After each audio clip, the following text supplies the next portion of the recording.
Good morning, good afternoon, and good evening. I know we have people joining us across many time zones, so hello and welcome to everyone.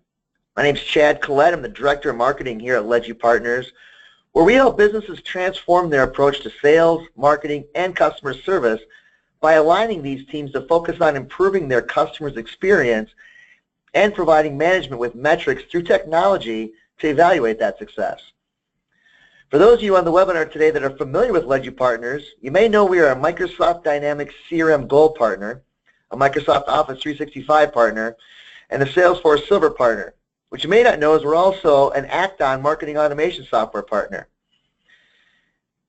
In relation to marketing, Ledgy offers a wide slate of marketing-related services, including a complete marketing analysis and technology selection, integration of your marketing automation solution with CRM, training, asset creation, and much more. So we really appreciate you spending some time with us today as we're joined by Accout Software to focus on how to profit with account-based marketing, or ABM. By the end of our session today, you'll be ready to kickstart your first ABM program, understand the pitfalls to avoid, and learn the key principles to make your account-based marketing program focused, practical, and most of all, profitable. Now, before I introduce our presenter, I have just a couple of housekeeping items to cover. First off, today's webinar is being recorded and will be available on demand after the live session. All attendees will receive a follow-up email after the webinar is complete with a link to access the presentation. We encourage you to share this within your company and your network. But to ensure the best audio quality, we have everyone in listen-only mode. But if you have a question, we definitely encourage you to submit those throughout the presentation using the question pane of your GoToWebinar control panel. We will be taking questions at the end as time permits. Now let me introduce our presenter for today, Gal Josephsberg. Gal is the Vice President of Product Management for Accout. At Accout, Gal is focused on building a successful product and team while guiding Accout through the rapidly evolving world of marketing and sales automation. Gal is an expert on cloud applications, e-commerce, marketing automation, website optimization, and content generation. He is also experienced at building product management organizations, especially in tech-oriented startups that are transitioning to a more mature product development focus. Now let's get going. Gal, thank you very much for joining us today. You're welcome. Happy to be here. So, as Chad said, we're going to be talking about ABM, account-based marketing, and I'm going to backtrack a little bit on ABM because it's one of those topics that whenever you start talking about it, people ask, okay, account-based marketing, I get it, I think, but I don't really know how to do it. I don't know what it is. In fact, I don't even know if I should be doing it or not. So I'm going to start at the very top with, what is ABM? Should you do it? Should you not do it? And so on, and carry through the discussion that way. And we're going to start just by talking a little bit about just B2B marketing in general. In the past, I don't know, since I'm guessing 2005, 2006, really when people started talking about social as another channel for marketing, there's been this thought that B2B and B2C marketing is converging, right? The two will eventually become the same thing. And you saw folks saying, oh, hey, listen, social publishing is the same, retargeting is the same, it's all the same. B2C, B2B, it's the same discipline. And what we're really seeing is that, it's not. And ABM is one of the classic ways to show that it's not, because if I'm a B2C marketer, there's no concept of the account. There's no concept of this organization, this high-level organization that I'm selling to or marketing to, which is not my individual buyer. The closest B2C comes to that is occasionally you'll see some B2C marketers, such as, for example, higher education, where they market to a family. There's the buyer, who is typically the parent or maybe the student, I guess depends on who's paying the bills, but you are marketing to an organization. But that's the exception in B2C. Whereas in B2B, that's the rule. You're always marketing to an account. You're always marketing to a high-level organization and to the individual buyers. And so one of the things we want to emphasize is that this is just one way in which B2B and B2C marketing is different or are different from one another. We're going to focus on this here, but at the same time, do keep in mind that there are still a lot of things to be shared between the two disciplines. So, new methods of testing content.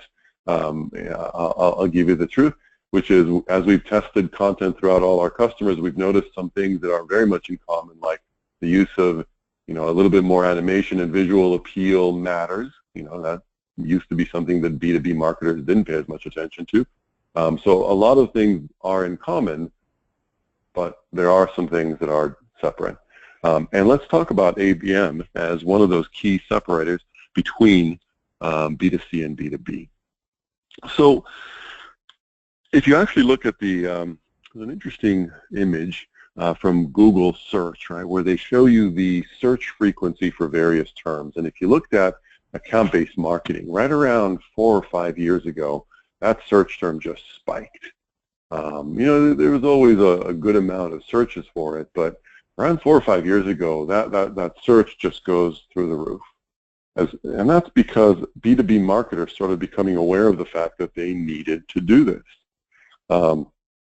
And when you actually look at the stats behind ABM, you'll see that it's a tremendously effective strategy, right? And these are just some of the facts that we've collected through our own research and through talking to analysts. But you just look at the numbers here, right? 97% of marketers that try ABM report a higher ROI than any other marketing tactic, right? And if you're a marketer, you know that your ROI analysis at the end of the quarter, at the end of the year, when you're looking at all these channels and you go, here, I spent $100,000 on search ads, what did I get? I spent $100,000 on retargeting, what did I get? I spent $100K on content, what did I get? The marketers that try ABM report that it is the single best investment that they can make. Number 2, contract value for people who are using ABM to target accounts increases on average 40% for mid-market, 35% for enterprise. Number 3, ABM is linked to improvements in closing rates, about 300%, right? So when we look at the stats, and we were like, wow, this is pretty incredible.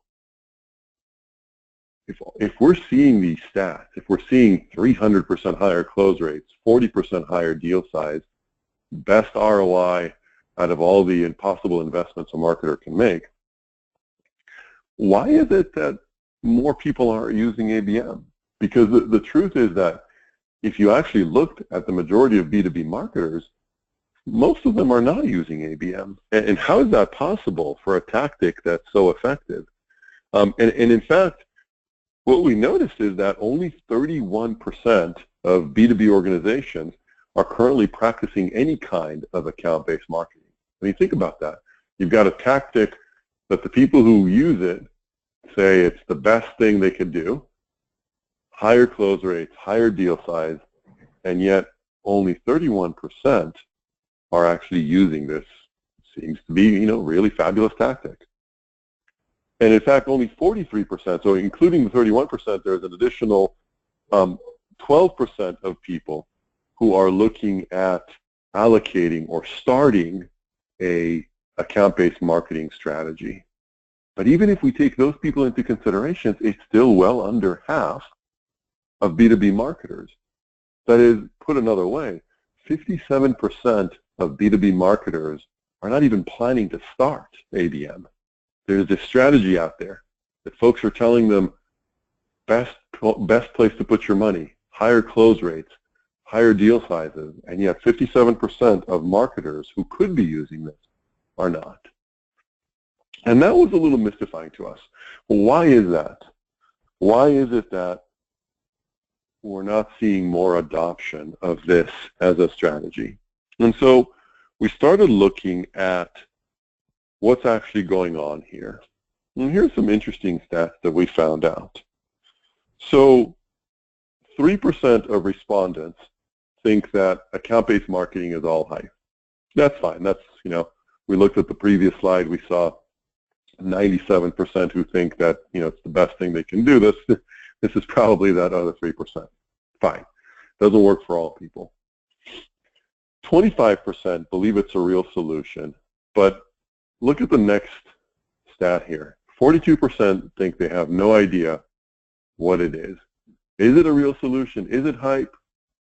And then if we look at the next thing here, you know, we said before that 31% of respondents say that their company is practicing ABM, but 20%, only 20% have a real clear understanding of it. So it's a little confusing when you think about it. Basically, you're saying 31% of people are doing something, but only 20% of people really understand what they're doing. So what about that other 11%? They're trying ABM, but they're not quite sure what they're doing. And that's the first hurdle that we encountered when we tried to explain why is it that people are not using ABM. And honestly, the first and clear obstacle is that folks just didn't understand what it is. They didn't know how to do it. They didn't understand the value. So fine, that particular hurdle is easy to fix. Show them the stats that we just looked at. Great, everybody's happy. But the next and even bigger hurdle is the fact that 43% of polled marketers say they don't have a clear definition of what ABM is. Right, 43%. So pretty good sized chunk of marketers who, even if they knew, even if they thought, wow, ABM is great, the ROI is great, the deal size is higher, the close rate is higher, I don't know what this is. And in fact, we heard a lot of anecdotal evidence as we were doing this survey from marketers who said, yes, I know I should be doing ABM. I know that my competitors are doing it, but I don't know what it is. I don't know how to do it. And it was interesting to hear that about a tactic that to us seemed obvious, and yet to most of our customers, they just did not understand what this tactic was. It kept on coming back to, oh, I need to communicate at the account level. Okay, what does that mean? I need to go out and target accounts. What does that mean? How do I do that? And so we heard over and over from companies that knew they wanted to do ABM, knew that it was important, did not know how to do it. And if you take that particular aspect of ABM, that sort of explains why you're not seeing bigger adoption. So first, it's the, you know, it is relatively new, so there are a good portion of people who still, you know, not quite sure. Maybe it's hype, maybe there's real ROI there. So let me put that question to rest. There's definitely real ROI there. The second hurdle was this large group of marketers who just didn't know how to do ABM. They knew that it was important. They knew that there was a large ROI. They did not know how it is they go about getting that ROI. What does ABM even mean in terms of going out and implementing this marketing strategy?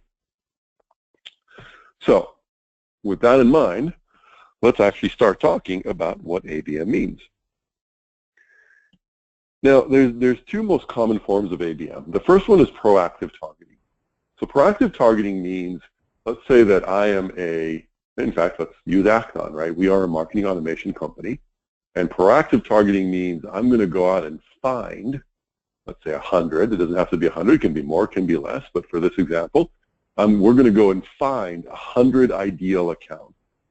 How are we going to do that? Well, we have a certain set of criteria that we use to describe the ideal Acton customer. And that criteria can be based on number of employees, revenue size, the particular vertical that they're in, the industry that they work on, the type of product they offer, the deal size that this customer has, do they have a CRM or not, right? There could be any number of attributes that describe an ideal customer. And we could do this in general for the world at large, or we could even do, 100 target accounts per territory, 100 target accounts per region. But whatever the case is, basically what we're saying is, if these are our criteria, I'm going to go out and find a certain number of accounts that are going to be my target list. That is proactive targeting.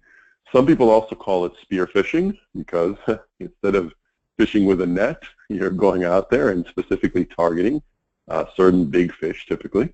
But that's proactive targeting. And again, it's simply put, it's I want a list of customers to target, so I'm going to go get it. Now, the other common form of ABM is reactive targeting.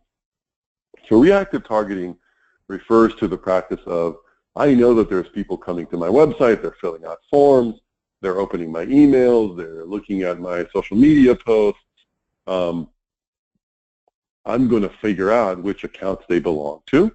And then again, I'm going to look and see, oh, well, in my database of accounts, there's 1,000 accounts, but really if I look at those criteria, just like the criteria that I did for proactive targeting, it's the same criteria, out of those 1,000 accounts, really only 200 are ideal customers, and so that's my list. And so either way, whether it's by proactive targeting or reactive targeting, eventually I end up with a list. This list is, these are the customers that I want to target. These are the companies that I want to target in my marketing. Again, the only difference between proactive and reactive was proactive, I don't know these people yet. I'm going to go and find them. Reactive is, hey, these people are already coming to me. I'm going to filter them down to only a certain set. But either way, I want to end up with a set of ideal customers that I will now pursue. Now, for us at act on, either one of those methods is fine, right? That's the first question people ask is, which one is the better method? Well, honestly, there is no better method here. It really depends on what you're doing. For companies that are typically just starting out, smaller companies, I tend to think proactive targeting is better. You don't have a lot of people coming to you, so you just want to create your hit list and start going one by one through that list. For companies that already have an established market presence, reactive targeting is probably better. But again, it also depends on where you are. If you are moving into a new market, a new vertical, you may want to do some proactive targeting. The more presence you have in this area or region or vertical, the more you probably want to rely on reactive targeting. But again, it's completely up to you. Either way, though, that list of accounts that you end up with is just a starting point. And this is something I can't emphasize enough. There's a lot of people who think account-based marketing is just getting that list. Get that list. I've targeted some accounts. Great, I'm done. To us at Act-On, that list of accounts is just a starting point. So getting a list of your ideal customers, that's just a starting point. That's where the real account-based marketing starts. Because to us, if you think about marketing automation for a second without account-based marketing, marketing automation was all about, hey, I've got a contact. Gall Josephsburg came to my site. Great, filled out a form. Now I know Gall. Now I want to market to Gall. I want to send them emails. I want to talk to him on social. I want to retarget Gall and all of, I mean, that's traditional contact-based marketing. Account-based marketing kind of works the same way, only at the account level. Now that I've got this list of accounts, it's not, hey, okay, well, that's great, list of accounts. Now I stop thinking about it at the account level and I go back to contact-based marketing. Not at all. Once I have that list of accounts, I want to start talking to them. I want to nurture that account. I want to send more information to that account. I want to score and segment that account. And that is account-based marketing. So that list was just the first piece. And in fact, when we look at the use cases of account-based marketing, there's really 4 different things that we want to do, and they're very similar. And I try to emphasize this to people because at first people are a little bit intimidated by account-based marketing, like, I don't know how to do it, this sounds complicated. It is not. Account-based marketing really is just your traditional contact-based marketing, but with the additional context of the account. So once we look through these use cases, you will notice that these are common use cases that you are already doing day to day just at the contact level. Now we're going to be asking you to do them at the account level, but we're going to provide you with the tools to do so. So don't be intimidated by account-based marketing. It's very straightforward once you understand that it truly is like contact-based marketing just at the account level.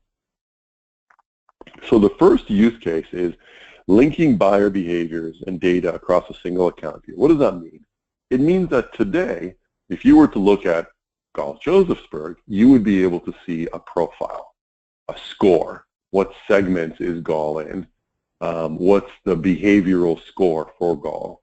What media has Gall downloaded? What's Gall's profile? All of the information associated with the contact is given to you in a sort of a scorecard or a profile for that contact. And so when we take this concept and we apply it to account-based marketing, really all this means is I now have a profile for the account from a marketing perspective. Remember, this account may already exist in your CRM, but now we're talking about this from a marketing perspective. So the account profile from a marketing perspective is just like it was for the contact. What are all the things that people from this account have done? What's the account timeline? What's the account score? What segments is the account in? You know, it truly is just like the contact profile, but at the account level. So that's use case number one. And it's, if you think about it, this is sort of important because it's the building block for everything that comes after it. Marketers in general are not going to look at individual accounts, just like they probably weren't looking at individual contacts. But this information is good both as a building block for the other use cases, and also because remember that your stakeholders aren't just marketers, right? So this kind of information is important to present to salespeople, to customer success folks, to tech support folks, and in fact, we've enabled through Act on Anywhere. So salespeople, for example, can go in and see the account level view for account-based marketing. So a salesperson can go in and see, oh wow, you know, I see the account and I see all the people underneath it. So that if I'm talking to this person, I know that there's 4 other people from the account that it may also be doing something. So again, it's use case number one. It's just the account profile. It's used as a building block for the following use cases, and it's also used to enable sales and other field organizations to gain an understanding of the account and that account's interaction with marketing assets.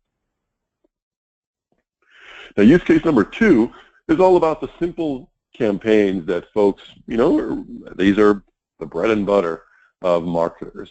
And a simple campaign is, again, think about it from a contact perspective.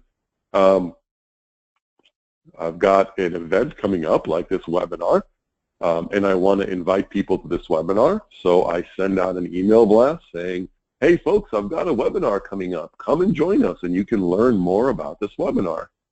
Right? That's the traditional marketing, simple marketing campaign.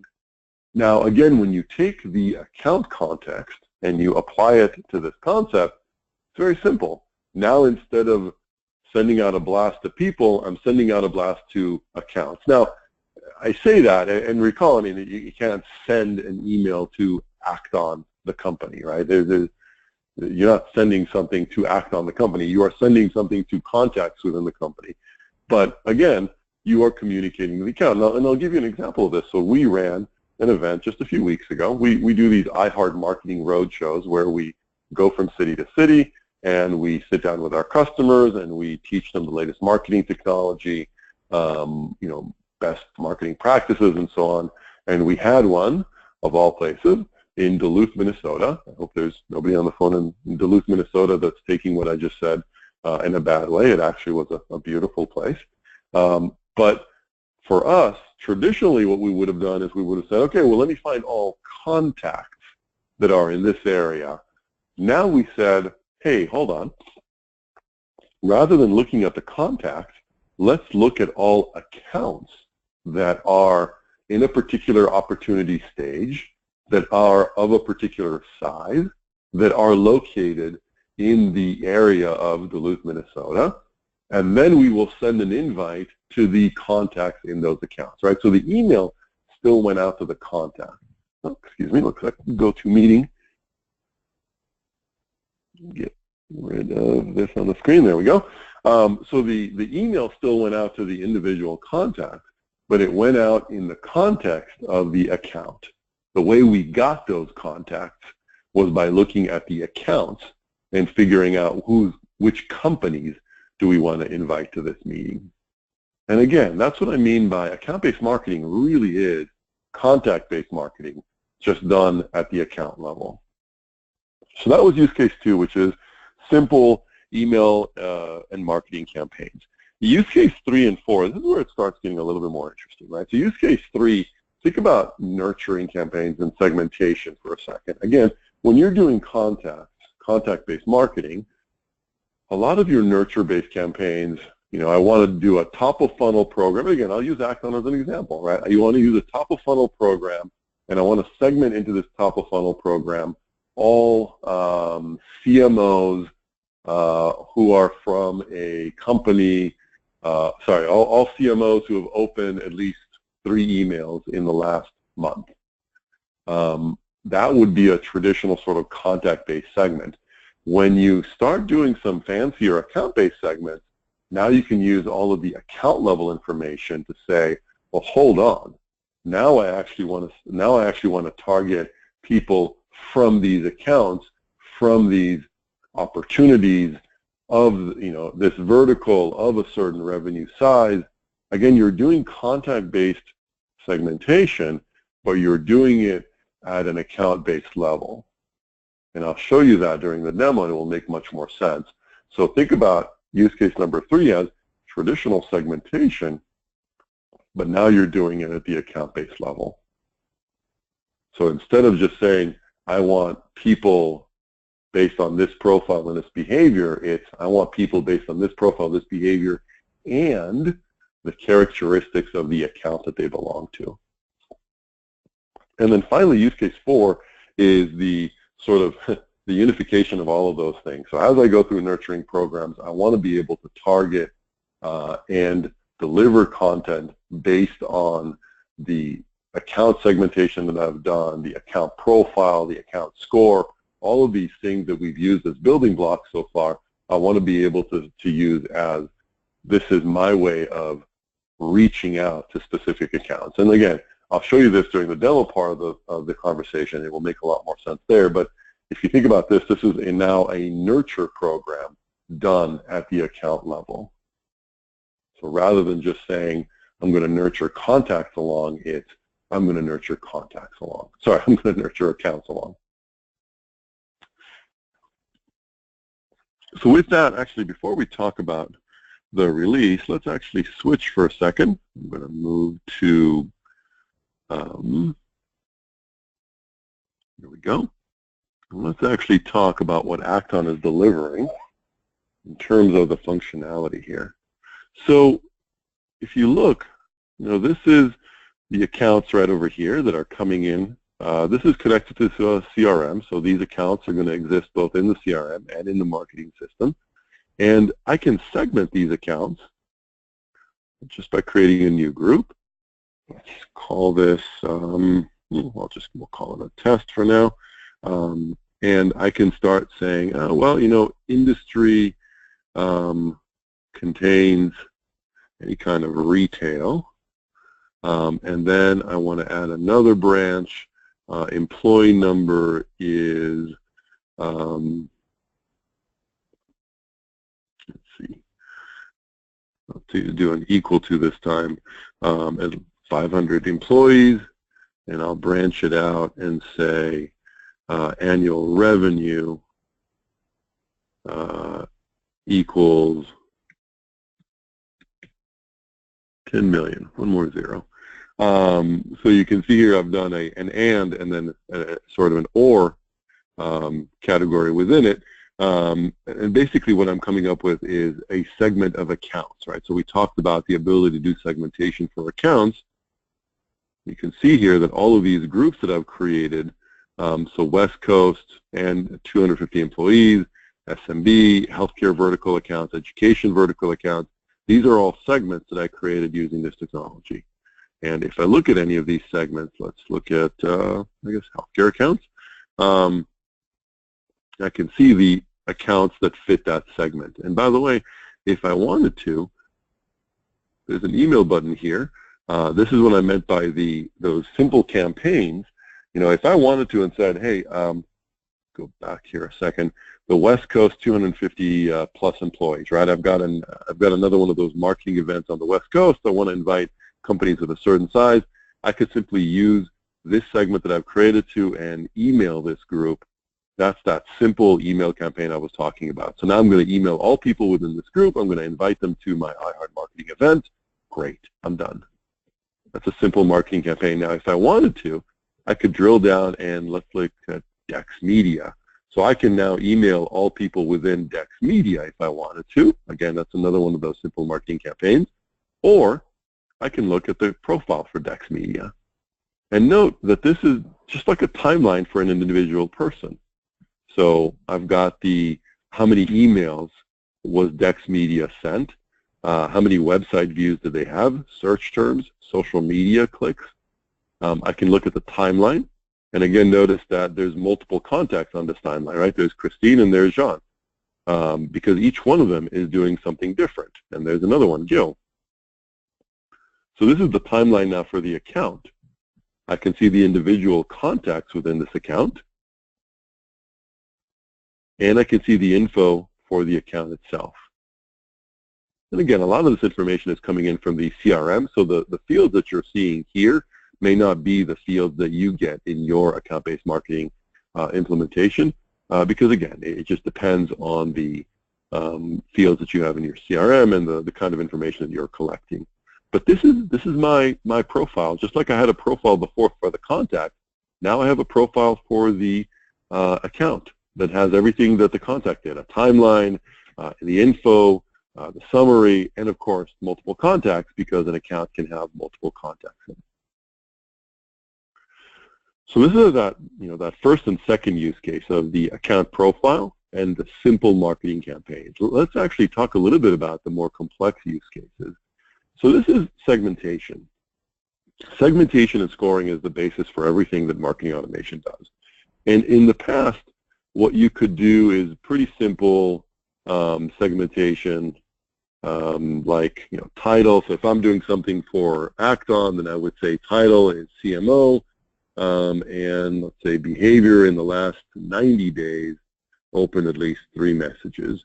So it's a pretty simple segment. I'm basically trying to find engaged CMOs that I can put into a nurture track, and that's great.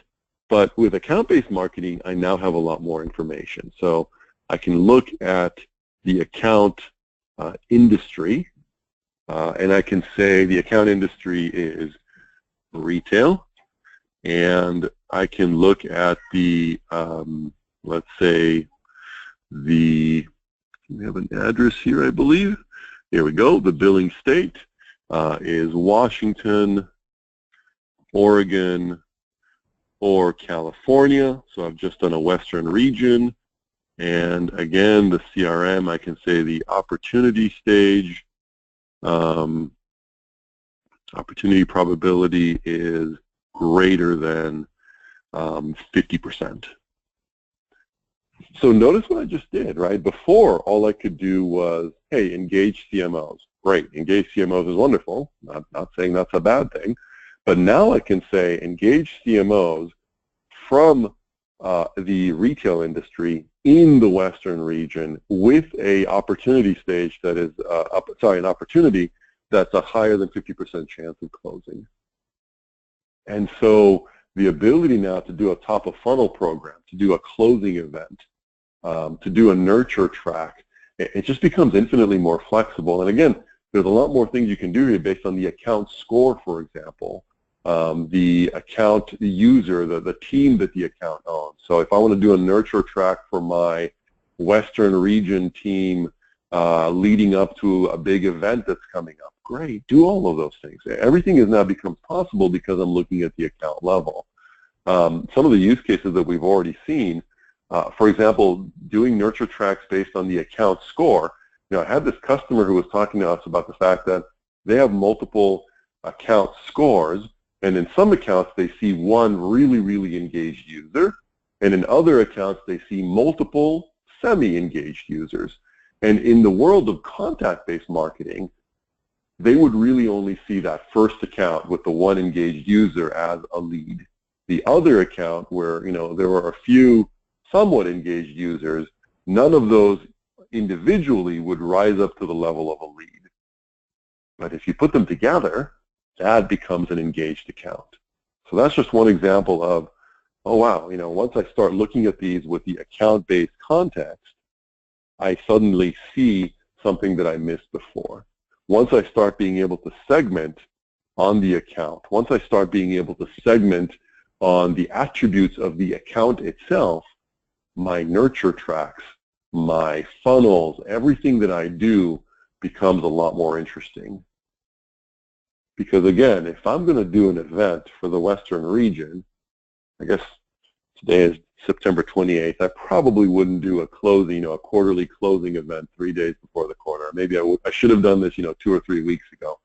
But if I'm doing a closing event, right, if I'm spending marketing dollars on trying to help sales close end of quarter business, I want to know that I'm not just inviting engaged CMOs. I want to know that I'm inviting engaged CMOs with an opportunity that's at the right stage. Otherwise, I'm wasting my time and money. And I want to do that across all of my campaigns. I want to make sure that I'm treating these accordingly based on the account level information that I have. Alrighty, so there's actually a few more features for account-based marketing. There's account level personalization, where you can personalize content based on account details. But at this point, actually I'm going to go back to the presentation and then just talk real briefly about what we are, and it says what we are bringing to market, but technically ABM is already launched, so what we've already brought to market. So, I mean, we've talked about all these key benefits, right? It's make sense of your contacts with the account level view, that's the profile, personalize your content, support salespeople. So all of that, all of the information we just saw, the account level profile, we make available to salespeople through something we call Acts on Anywhere. So if they are in their email inbox, if they are in the CRM, we always show them an account level view so that they can tell. And again, if I'm a salesperson, and that's one of the common use cases that we've seen, if I'm a salesperson and I'm emailing somebody at my account, I'm going to say, hey, Bob, let's talk about the contract. I know that you had a question about pricing. It's really important for me as a salesperson to go, well, hey, who else besides Bob at this account is really looking? Because I may want to include something in there saying, oh, and hey, I noticed Jennifer from your sales team was asking for some information recently. Do we want to include her in the meeting? I mean, that kind of information is just priceless for a salesperson or for a customer success manager on the customer side to be able to communicate with an account and know the account level details as they're talking to the individual contacts. So we want to make sure that we emphasize that we're not just presenting this information to marketers, it's also available for people outside of marketing. And with that, I'm actually going to move to, we already did the memo, so I'm actually going to move to the Q&A section of the presentation. And Chad, if you want, I don't have access to the questions myself, so if we got any questions, if you want to read them off, I'll be happy to answer them. Yeah, that'd be great. So we've got a few questions in, and again, if anyone has any questions, now's a great time to type those in as we address a few that's come in already. The first one, Gal, is how can I obtain contact names and email addresses for a list of companies that I've identified as potential accounts? They're kind of saying, so I have a list of companies that we want to market to, but other than calling them directly and kind of requesting a point of contact, what do they do with this list of just companies? Yeah, so there's two possible tactics. Well, there's actually more than two, but I'll talk about the two primary ones. So the first one is, you just mentioned, which is you have excuse me, you have what's called a sales development rep or an SDR, somebody who's basically making cold calls. It's the traditional way of doing this. It's painful. It's not that effective, but you know what? You still get some results out of it, so I don't want to knock it. Certainly, one of the things you could do is, like you said, you call up these companies, you say, hey, can I talk to your director of marketing? You look them up on LinkedIn, you ask by name, and that's one way of doing it.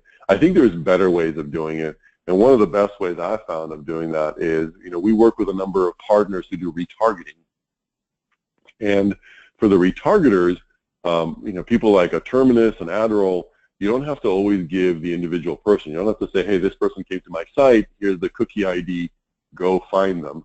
Instead, you can give them a company.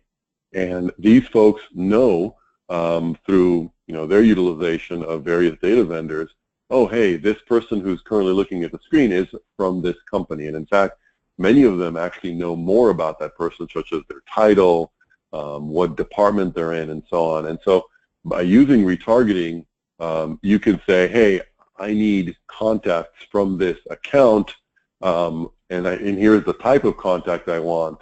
Could you please go retarget these people with digital media and try to get them onto my site and try to get me those contacts? So that's another really effective method of doing it. I will say that that is more effective for larger companies, right? If you are targeting the local a local restaurant, well, the retargeters probably wouldn't have much in terms of information on who's viewing, who's browsing from that local restaurant. So this works better with larger companies.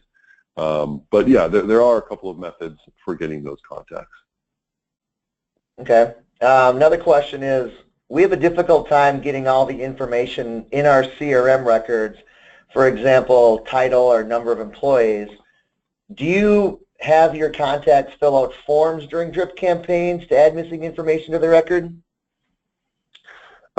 We try, and that's one way of enriching the data. You can certainly also enrich the data by talking to there's a number of data vendors out there that, for example, Dun & Bradstreet is an easy one, Datanyze, and others, where once you have company information, the worst thing you can do is ask a person for too much information on a form, right? There's nothing more intimidating than a form with 20 fields on it, and I'm like, I'm just not going to fill out this form at all. So if you can just get a person to fill out a form with a name, an email address, and maybe a company, and then if you can get the company URL, right, because the company's website is a great identifier.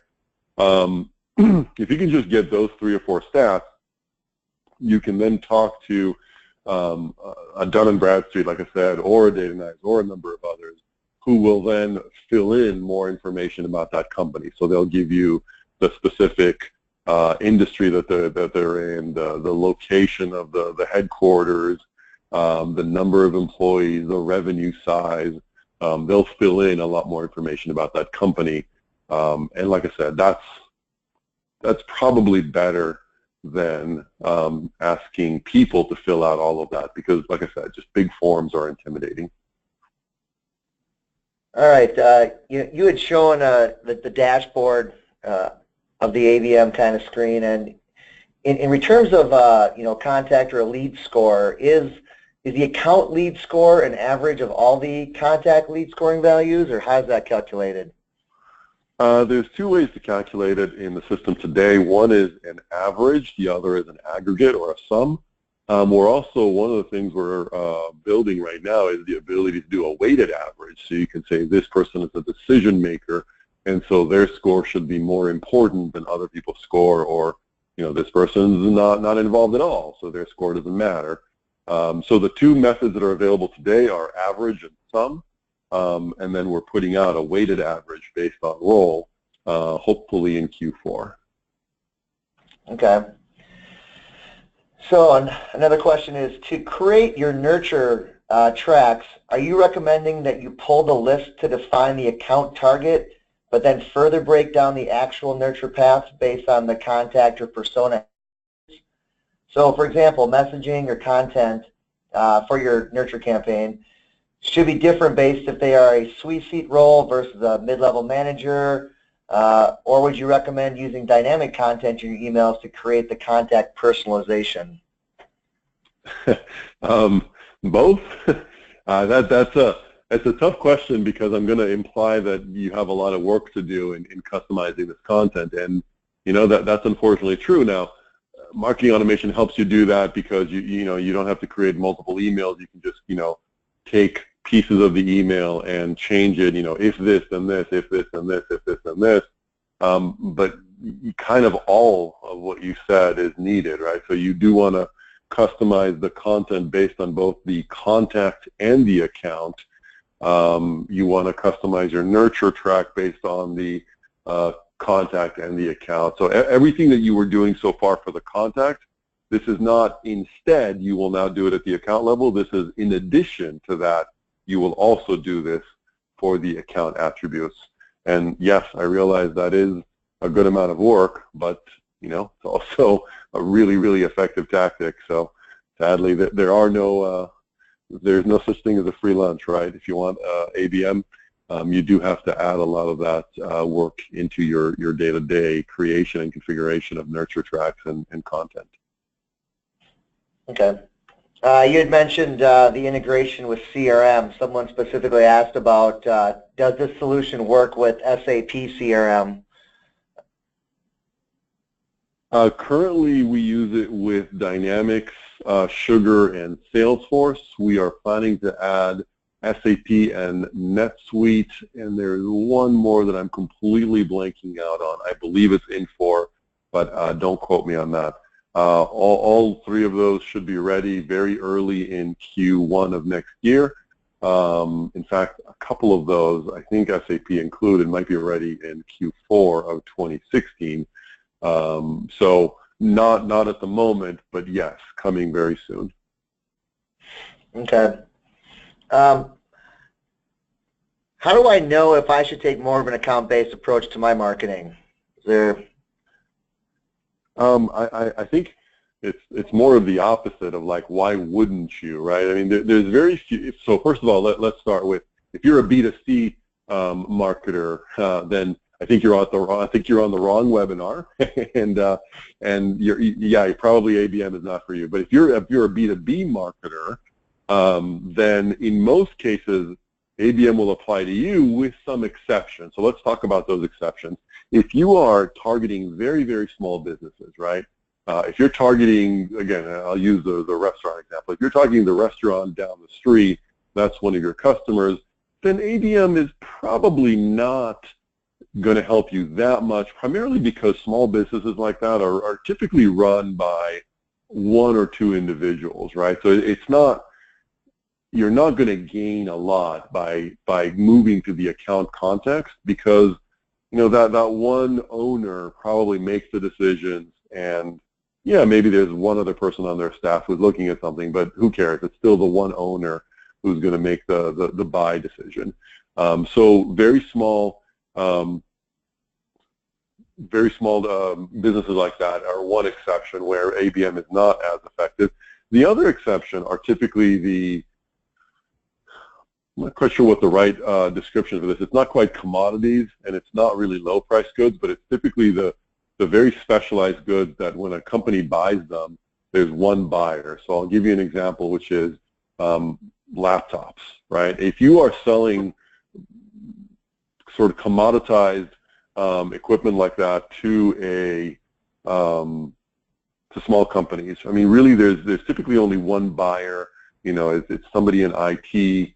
They're going to look at it, they're going to price it, they're going to make a decision, and it's typically not a very lengthy, considered decision. They know they need it, they're just going to go and buy. Yeah, we need 20, let's go, right? And again, in that case, it doesn't matter that there's other people on this company who are on your site, because it's really that one IT person who's making that decision. And so that's a very specialized service or product that you're selling that is only applicable to one or two people in that organization. And again, at that point, why does it matter if you're using account-based marketing? Because you're still only marketing to that one contact.